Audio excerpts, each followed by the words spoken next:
yang pertama tentang hal berdoa. Ini sebenarnya sama dalam kitab Matius pasal yang ke-6 tentang bagaimana Yesus mengajarkan orang untuk berdoa. Tapi ada hal yang menarik. Sebenarnya kalau kita mau tanya apa yang melatar belakangi permohonan murid-murid Yesus untuk mengajar mereka berdoa. Sebenarnya murid-murid melihat ketika Yesus berdoa. Itu sebabnya Yesus meminta, Tuhan ajarlah kami bagaimana caranya berdoa. Karena mereka melihat Yesus berdoa. Nah, ini penting untuk kita perhatikan. Ada apakah dengan doa? Lalu ada apakah dengan doa Yesus? Sehingga mereka terdorong untuk murid-muridnya belajar doa dari Tuhan Yesus. Tentunya ada hal yang menarik yang mereka lihat bagaimana cara Yesus berdoa. Nah, sebenarnya kalau saya mau bilang bahwa berdoa itu bukanlah satu hal yang perlu kita pelajari seperti bagaikan ilmu berdoa. Nggak perlu kita S1 untuk kita belajar. Nggak perlu kita baca textbooks untuk bagaimana kita berdoa. Bukan, yang saya maksudkan di sini dalam perikop ini adalah doa itu adalah satu hubungan dengan Allah yang semakin erat, intens ketika kita berkomunikasi dengan Dia setiap saat, setiap waktu.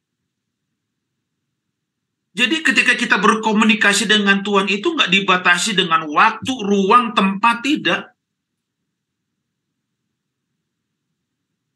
Itu sebabnya Yesus memulai seolah-olah ketika bercakap-cakap dengan Bapa, dengan Allah.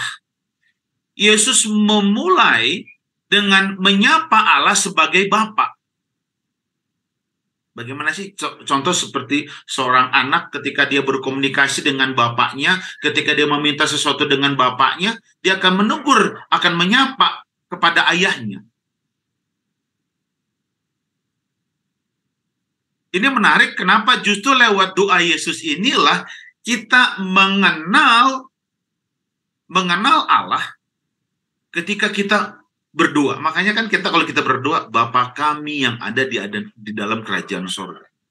Bapa kami yang berada di kerajaan sorga. Menyapa Tuhan, menyapa Bapa. Nah, lalu di perikop ini kita dapat mengetahui, diulang lagi bahwa doa yang benar itu tidak berpusat kepada diri sendiri. Bukan kepada self-center, bukan. Tetapi sama seperti hubungan Allah dengan Bapaknya, hubungan yang sehat itu menaruh perhatian kepada Allah. Dan juga permintaan doa kita itu bukan kepada diri sendiri. Itu sebabnya memulai dengan kepada bahwa Tuhan itu yang lebih utama, yang lebih penting. Perhatikan perikop ini bahwa Tuhan mengajarkan, ya, doa Yesus ini mengajarkan memberi perhatian khusus kepada kepentingan Allah. Artinya Allah lah yang kita utamakan dibandingkan kepentingan kita. Bukan berarti bahwa kepentingan kita itu tidak penting, tidak. Tapi justru kita harus menyadari bahwa kasih Allah itu lebih penting, lebih utama. Lihat bagaimana prinsip kerangka doa yang Tuhan bangun. Pertama-tama kepentingan Allah dulu, baru masuk kepentingan kita. Nah, dalam doa, ini doa Bapa kami ya, sama dalam Matius pasal yang ke-6 ayat 9 sampai 13. Dalam doa Bapa kami, kita menemukan jawabannya. Sekali lagi, kepentingan Allah diutamakan. Lalu perhatikan, kita berdoa agar namanya dikuduskan. Apa artinya? Artinya, nama Yesus itu dikhususkan sebagai yang paling suci, yang paling bernilai, yang paling mulia. Nah, nilai kehidupan manusia ini tidak dihargai secara pantas jika manusia itu memandang namanya sebagai suatu hal yang berharga.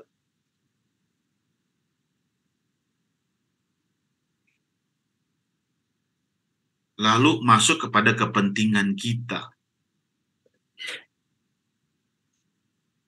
Kepentingan seterus berikutnya ya, yaitu yang kita pintakan, yang kita doakan. Sesuai dengan apa itu? Kebutuhan fisik-kah, moralitas-kah, atau rohani? Perlu diperhatikan bahwa Yesus tidak pernah menyangkal akan kebutuhan fisik kita merupakan kebutuhan dasar manusia. Apa yang kita butuhkan? Seringkali kita berdoa, Tuhan saya mau ini, saya mau ini, saya mau itu. Tuhan kalau boleh ini, kalau boleh itu. Tuhan tidak pernah menyangkal, itulah kebutuhan kita, kebutuhan fisik kita. Tapi setelah kebutuhan fisik, lihat urutannya, skemanya. Kita perlu pengampunan untuk masa lalu kita, pengampunan atas dosa-dosa yang kita pernah lakukan. Artinya kita sebagai manusia tidak terlepas dari cobaan-cobaan, bahkan di masa yang akan datang. Artinya kita perlu pengampunan dan bimbingan Tuhan setiap saat, setiap waktu. Sama perlunya ketika kita memerlukan kebutuhan-kebutuhan kita. Nah, kadang-kadang kita membutuhkan kebutuhan fisik itu kadang-kadang setiap saat Tuhan. Setiap waktu, bukan cuma hari ini, bahkan hari esok, bahkan yang akan datang. Kami perlu kebutuhan kami terpenuhi. Artinya lebih sama juga kebutuhan rohani itu setiap hari.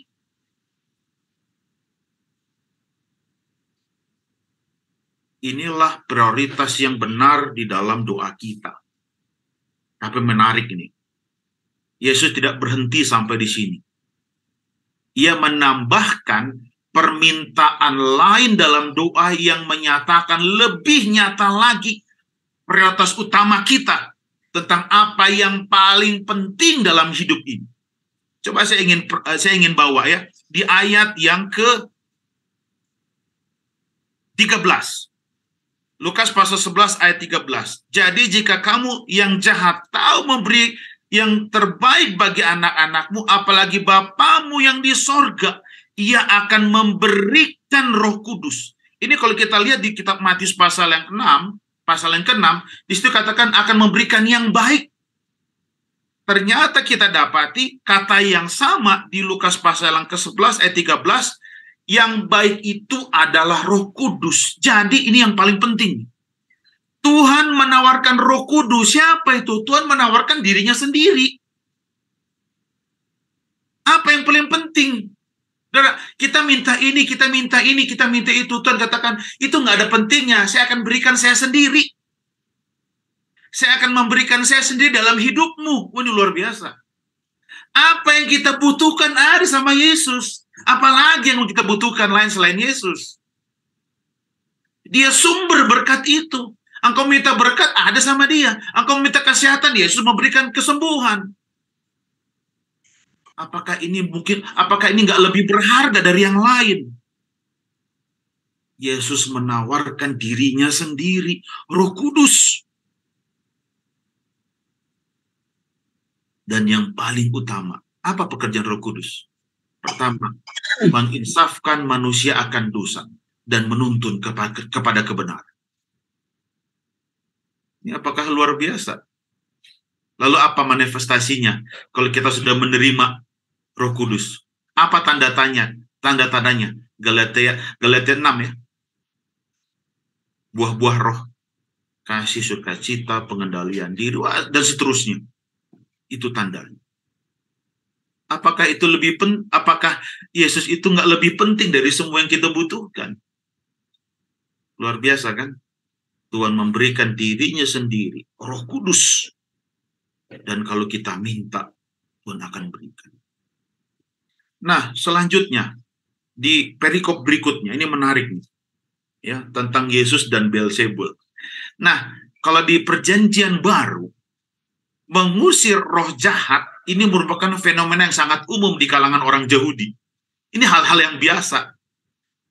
Ya, itu sebabnya ketika Tuhan mengusir roh jahat pada waktu itu, bayangkan orang bisu, ya, ada orang bisu yang dikuasai roh jahat, setelah pergi ia dapat berkata-kata. Mungkin orang-orang biasa takjub, tapi ini lihat nih, bagi orang musuh-musuh Yesus lah ya, orang-orang Farisi, ahli Taurat, ini nggak mengherankan bagi mereka. Tapi justru mereka menganggap bahwa Yesus ini katanya sama seperti pemimpin ini, pemimpin setan. Ini Beelzebul kan? Ahli-ahli orang-orang Farisi ini ya menganggap bahwa Yesus sama dengan pengusir roh sebangsanya. Mendiskreditkan Yesus dengan menuduh Yesus ini berkonspirasi dengan kepala setan. Beelzebul ini kepala setan untuk mengusir setan. Lihat jawaban Yesus ini bukan hanya membungkam para lawan-lawannya atau musuh-musuhnya, tapi Yesus juga membuktikan otoritasnya atas kuasa iblis. Yang pertama, ya, kita lihat yang pertama, kalau benar seperti yang dituduhkan bahwa Yesus ini menggunakan kuasa setan untuk mengusir setan, bagaimanapun dengan pengusir setan, justru orang-orang yang menuduh Yesus ini justru mereka lah pengikut Beelzebul. Makanya Yesus menghardik mereka. Artinya tuduhan ini sama saja menuding muka mereka sendiri. Kamu kok yang pengikut Beelzebul? Ya kan? Jadi nggak masuk di akal. Yang kedua, kalau sesama ini saling melawan, maka hancur. Ada kuasa setan dan kuasa setan, maka akan hancur. Kerajaannya pasti akan hancur. Setan ini bukan makhluk yang bodoh, yang bisa diadu domba. Enggak lah. Jadi sekali lagi, tuduhan ini tidak masuk akal. Yang bisa menghancurkan kuasa setan hanyalah kuasa Allah. Amin. Hanya kuasa Allah yang dapat menghancurkan, nggak ada yang lain. Itu sebabnya Yesus menggunakan ilustrasi. Seseorang yang lebih kuat, yang lebih mengikat pemilik rumah yang kuat, sehingga tidak berdaya. Pemiliknya siapa? Kalau pemiliknya yang ngikat, yang siapapun nggak akan berdaya. Sama.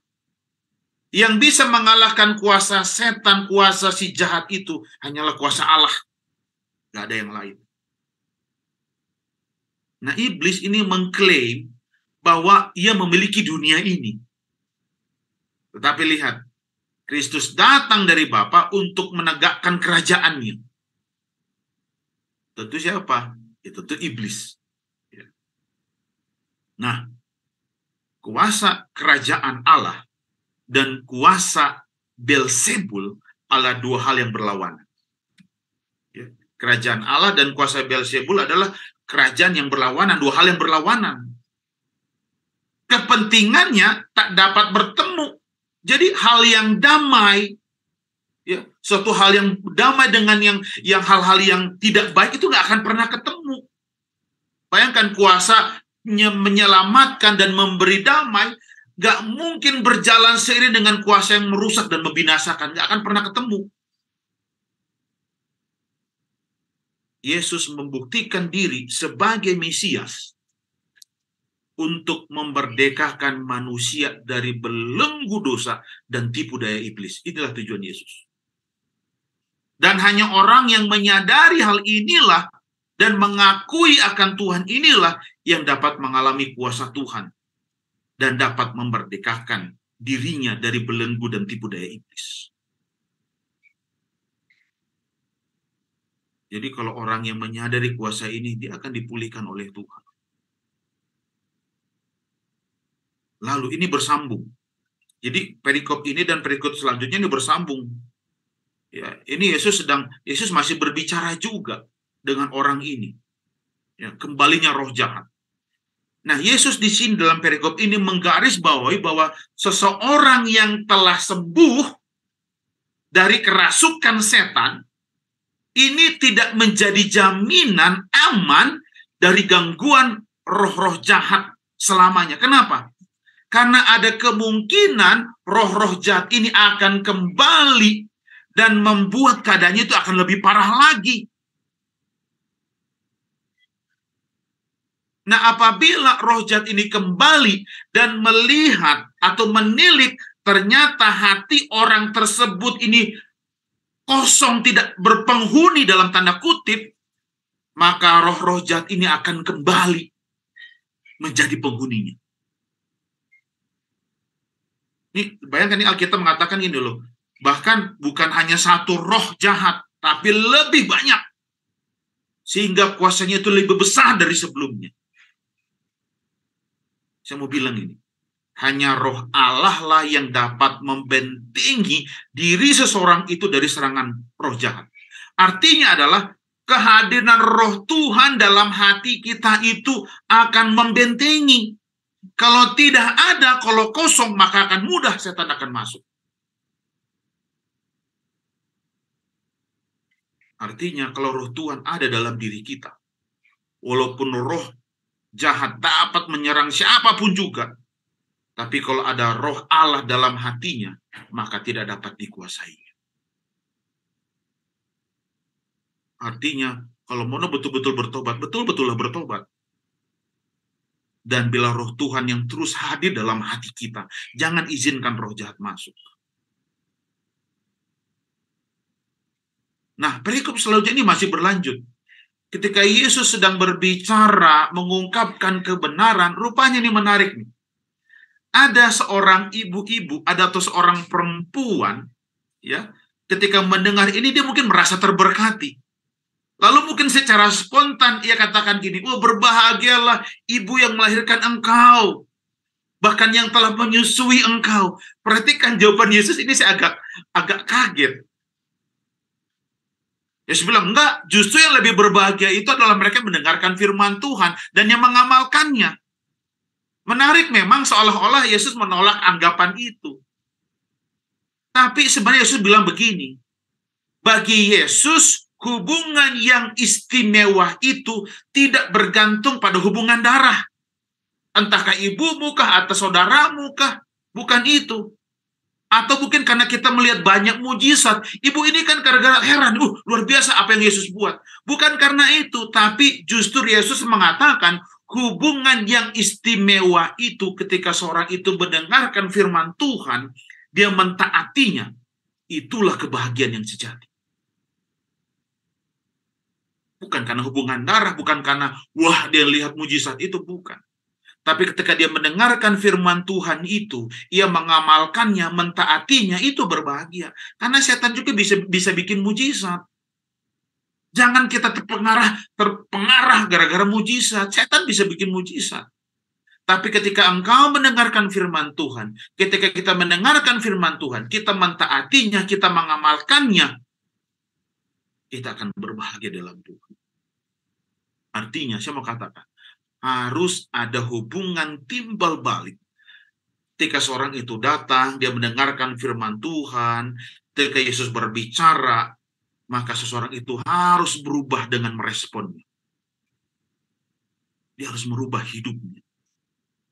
Itu sebabnya ini bersama dengan berikutnya lagi. Oleh karena hubungan timbal balik, tanda utama pelayanan Yesus mengikuti pola pelayanan Yunus. Ini menarik nih, Yesus singgung Yunus. Ini sama tanda atau polanya ketika Nabi Yunus datang dengan firman yang menuntut respon seseorang percaya dan pertobatan dari penduduk Niniwe. Demikian juga Yesus mau menuntut pendengarnya merespon firman-Nya dengan pertobatan. Tidak merespon dengan pertobatan berarti menolak Yesus. Menolak Yesus, ini menolak Yesus artinya sama, arti memilih hukuman. Disebutkan di situ perikopnya itu kan, pada hari penghakiman Allah kelak nantinya. Respon ketaatan kepada firman inilah yang akan menentukan apakah seseorang ini masuk dalam kebahagiaan kekal atau penghukuman kekal. Respon ini, saudara. Sama, kita sudah berapa minggu ini kita ikut KPA. Jangan kita puas hanya dengan firman Tuhan, dengar tapi kita nggak melakukannya. Nanti sama dengan yang ahli-ahli Taurat nantinya Yesus diajak makan. Nanti akan berlanjut. Ini berkesinambungan berlanjut. Jadi respon kita ini, saya ulangi, respon kita inilah yang akan menunjukkan, yang akan dilihat ketaatan kita, yang akan menentukan apakah kita akan masuk dalam kebahagiaan kekal atau penghukuman kekal. Nah, mohon maaf, saya agak keras ini. Itu udah dari dewasa, bukan susu lagi.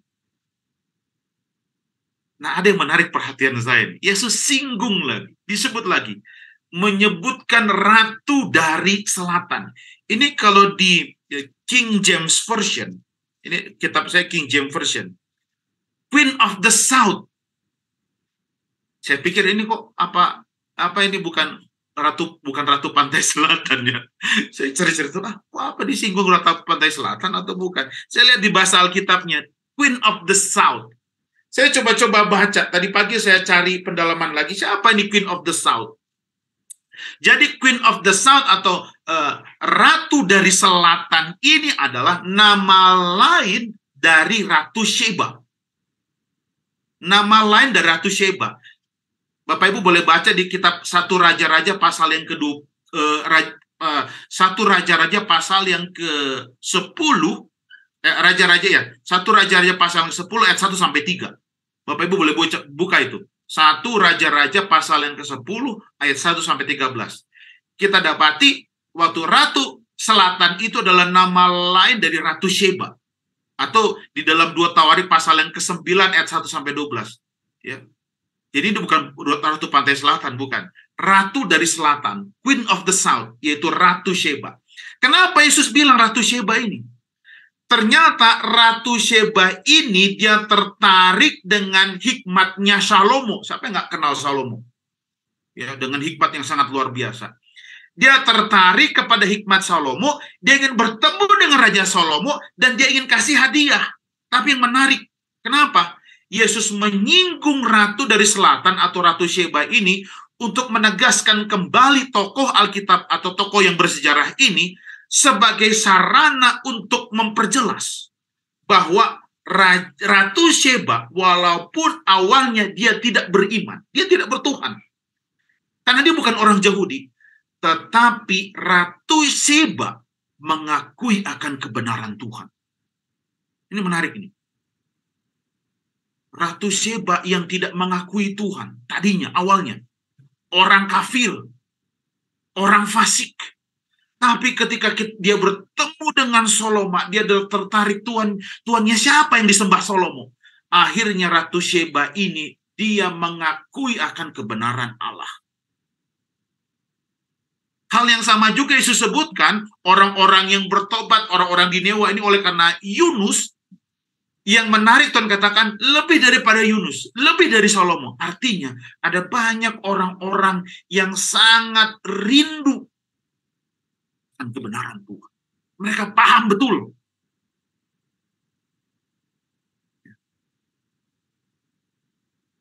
Orang-orang inilah katanya ya, yang akan menerima kebenaran Tuhan. Lalu di perikop selanjutnya, tentang pelita tubuh. Nah, di dalam perikop ini, ya, Yesus melukiskan arti firman. Lalu bagaimana orang merespon? Jadi yang pertama adalah Yesus mengucapkan bahwa terang itu seumpama ya, terang yang ada pada kita terpancar dari sebuah pelita. Pelita ini kayak terang ya, atau lilin. Terang dari pelita atau dari lilin ini berguna bila mana itu ditempatkan tempat yang benar. Yang betul. Contoh lilin atau senter. Kalau di siang hari nggak ada gunanya. Tapi kalau di malam hari ada gunanya. Waktu di senter yang gelap bisa terlihat. Artinya pelita itu kalau digunakan atau terang itu kalau digunakan di tempat yang tepat, tempat yang benar itu akan berguna. Sama halnya dengan firman Tuhan. Ini yang mau ditegaskan Tuhan. Firman-Nya itu memancarkan terang sebab menyatakan akan kebenaran Allah. Tujuannya adalah untuk memberi hidup bagi manusia itu sendiri. Tapi dampak nyata dari firman itu sendiri itu tergantung kepada kehidupan seseorang itu, bagaimana ia menempatkan firman-Nya. Hanya mereka yang menjunjung tinggi firman Tuhan, yang mengutamakan firman Tuhan itu sebagai pelita hidup dalam hidupnya itu, yang akan benar-benar mempengaruhi. Ketika dia baca, ketika dia amalkan, lalu ketika dia gunakan, ini akan lebih bermanfaat. Jadi bukan hanya baca firman saja sekali lagi, tapi ketika dia amalkan, ketika dia dalam keadaan sulit, ketika dia dalam keadaan tertekan, tapi ketika dia baca firman Tuhan, dia merasa terberkati. Itu yang lebih penting. Dia tahu menempatkannya. Beda dengan hanya orang udah baca firman Tuhan, dia mengamalkan firman Tuhan itu, tapi ketika dapat pencobaan, dia stres, mungkin dia menghina Tuhan, bahkan dia tidak menghidupkannya. Apa gunanya pelita itu? Apa gunanya firman yang kau sudah baca? Yesus menegur lagi. Lalu Yesus menggunakan perumpamaan yang kedua, tubuh manusia. Meski tubuh kita ini semua punya peranan masing-masing, baik tangan, ya, kaki, mata, mulut, telinga. Tapi Yesus menggunakan ini dia. Lihat lewat mata. Ini mata. Kenapa? Karena mata ini seluruh tubuh berorientasi pada gerak. Jadi mata diumpamakan sebagai pelita tubuh. Orientasi gerak itu dapat juga diorientasi sebagai tujuan, ya. Artinya apabila mata kita ini tidak berfungsi dengan baik, maka rusaklah orientasi gerak seseorang. Kalau orang dapat melihat dengan jelas kan mudah dia dengan berjalan, mudah dia memegang sesuatu. Tapi coba kalau Anda tutup mata, Anda nggak tahu di mana letak tempat-tempatnya, jadi pasti terhambat. Artinya mata ini kalau tidak berfungsi dengan baik, maka rusaklah gerak orientasi seseorang. Nah, artinya begini, apabila hidup tidak memiliki satu orientasi dengan tujuan yang baik, maka seluruh hidup kita, maka tujuannya pun tidak akan baik. Jadi hidup tanpa terang, maka firman itu akan kehilangan tujuan. Nggak tahu arahnya kemana. Jadi sekali lagi, ini mata punya fungsi yang baik. Ya, kalau mata lihat yang benar, pasti halnya benar. Kalau yang tidak baik, tidak baik. Makanya hati-hati. Apa yang kita tonton, apa yang kita lihat, hati-hati. Sekarang, kalau kita lihat di media televisi dan segala macam, lihatlah hal-hal yang baik. Pasti orientasinya pun tujuannya akan hal yang baik. Tapi kalau yang jelek, pasti hasilnya ujungnya pun jelek. Hati-hati dengan mata kita. Nah, di perikop yang terakhir, ini saya mau singgung lagi, ini menarik. Yesus ternyata diundang. Diundang makan. Bagus ini ya. Orang Farisi ini, ahli Taurat atau orang Farisi ngundang Yesus makan. Tapi perhatikan, ngundang Yesus makan itu bukan tujuan yang baik. Bukan. Jadi hati-hati kalau ada orang yang ngajak kita makan, ini apa nih maksudnya? Bukan begitu ya. Kalau Ami mau ngajak saya makan, saya pasti mau datang ke rumah. Siapa mau ngajak saya mau makan ke rumah dengan maksud yang baik, pasti saya akan terima. Tapi perikop ini lain loh. Orang Farisi ini ngundang Yesus makan, tapi dengan tujuan yang lain. Ingin berdebat. Karena kan orang Farisi ahli Taurat ini ingin mencari-cari kesalahan Yesus. Perhatikan nih, apa yang dilihat. Memang benar sih. Orang kalau mau makan pasti cuci tangan. Benar nggak, Ami? Ya. Supaya bersih. Apalagi sekarang zamannya COVID. Wah, harus cuci tangan dengan sabun. Di rumah sakit istri saya dokter, ada 5 langkah cuci tangan. Supaya bersih tujuannya. Nah, rupanya inilah kesempatan orang Farisi untuk melihat. Ada budaya mereka memang. Ada budaya. Budayanya dulu dengan sekarang memang beda. Jadi seperti dicelupkan, lalu harus biarkan dia mengalir sampai ke sikut. Ini tradisi mereka ya, tradisi orang Yahudi, tradisi orang Farisi. Nah rupanya tradisi-tradisi ini Yesus nggak pakai. Ini menarik nih, karena Yesus tahu ini mau cobai saya. Kenapa? Karena orang-orang Farisi, ahli-ahli Taurat ini, mereka lebih penting kepada tradisi kebiasaan. Dan Yesus dobrak ini tradisi kebiasaan. Ya, tindakan Yesus tanpa mencuci tangan lebih dahulu, ini orang-orang Farisi menganggap sebagai pelanggaran simbol moral. Ini dia. Tapi lihat, Yesus berbuat demikian justru untuk menelanjangi kepalsuan dan kebusukan mereka. Di balik sikap mereka, notabene ahli Taurat, orang sangat hormat. Tapi Yesus bilang, jangan lihat dari tampang luarnya saja. Mereka ini memang benar mempertahankan aturan-aturan, mempertahankan hukum, tradisi keagamaan. Saya mau bilang, Yesus juga sama. Hukum, aturan, tradisi itu nggak salah, no. Itu memang tetap diperlukan. Kalau kita lihat di ayat 42 itu diperlukan. Tapi perhatikan ini. Kita kalau yang mempertahankan tradisi, aturan atau hukum, ya, kalau kita mengutamakan hal-hal yang luar saja, tapi tidak memelihara sumber segala tindakan kita, itu hati. Ini hati kita nih. Itu sama aja bohong. Apa maksudnya nih? Apabila hukum dan peraturan kita laksanakan seperti seolah kayak robot ya, kayak ada yang setting gitu, tanpa ada rasa keadilan, tanpa ada rasa kasih di dalamnya. Ini sama seperti apa yang dikatakan Yesus katanya. Hidup tetapi mati sesungguhnya. Secara fisik mereka hidup, tetapi mereka mati secara rohani. Tradisi, peraturan, ibadah, bahkan kesalahan yang berorientasi kepada diri sendiri, bukan kepada Allah dan kepada sesama, itu bagaikan katanya kubur. Di luar nisannya itu bagus, tapi dalamnya tulang belulang, busuk. Ini keras nih Yesus kepada orang ahli Farisi, ahli Taurat. Kenapa? Mereka baca firman Tuhan setiap hari di sinagog, di gereja. Mungkin mereka jago menafsirkan firman Tuhan. Tapi dalam tindakan mereka, dalam perkataan mereka, bahkan hati mereka jauh daripada Tuhan. Pagi ini, firman Tuhan ini secara penting ini menegur saya juga. Jangan kita hanya jago menafsirkan ayat, tapi kita nggak melakukannya. Sama aja bohong. Saya berdoa apa yang saya katakan, apa yang saya katakan firman Tuhan pagi ini, saya mau melakukannya. Nggak hanya di mulut saja, nggak hanya di bibir saja. Yesus menegur ini kepada kita, Bapak Ibu Saudara sekalian.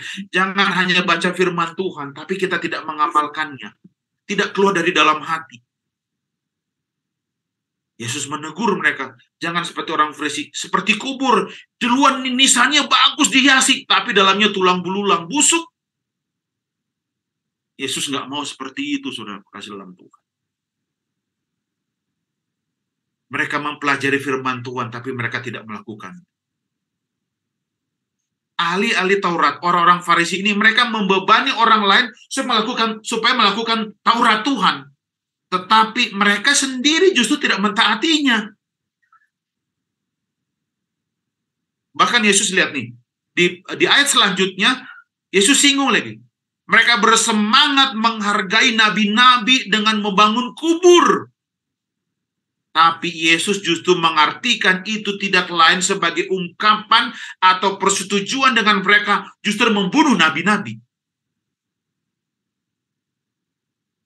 Menolak taat kepada esensi daripada firman Tuhan itu sama dengan membunuh firman Tuhan.